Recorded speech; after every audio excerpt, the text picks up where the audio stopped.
Lang po tayo ng okra para meron tayong may sangkap sa sinigang na karne.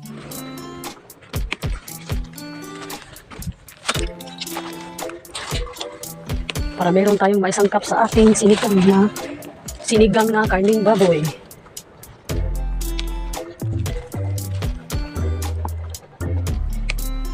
Ayun ang ating mga sangkap sa sinigang na baboy kasi yun lang ang binili ng ating asawa.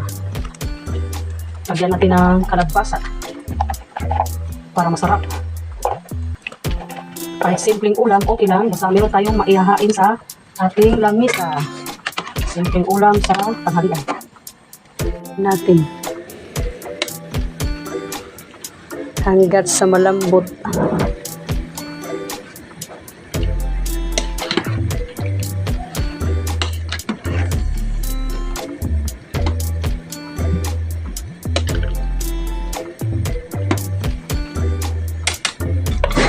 Takpan natin. Medyo malapot na, lagyan natin ng magic sarap. Kunting magic sarap. Simpleng ulam lang. Simpleng recipe. Lagyan natin ng asin.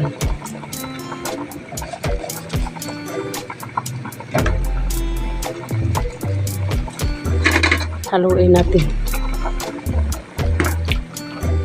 Medyo lapot na. Ready to eat.